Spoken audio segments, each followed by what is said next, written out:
Bwana, mambo vipi mtazamaji wa Royal Television? Karibu sana katika chaneli yako pendwa ya Royal Television, sehemu pekee ambapo unapata taarifa za kimichezo, lakini bila kusahau masimulizi ya kimichezo kila wiki.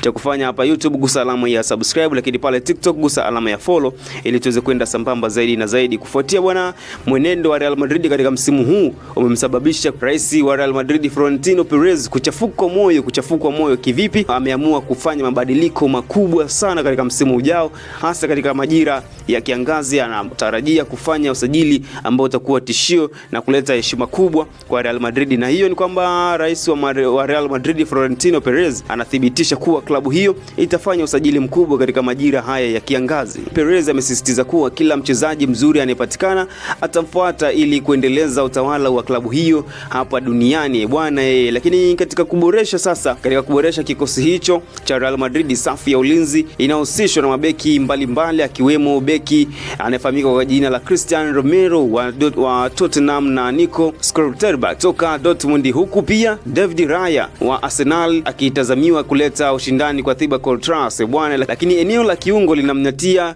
Nico Paz anayechezea Como kwa euro milioni 9, lakini Martin Zubimendi wa Arsenal na Marc Alsa anayekipiga Liverpool.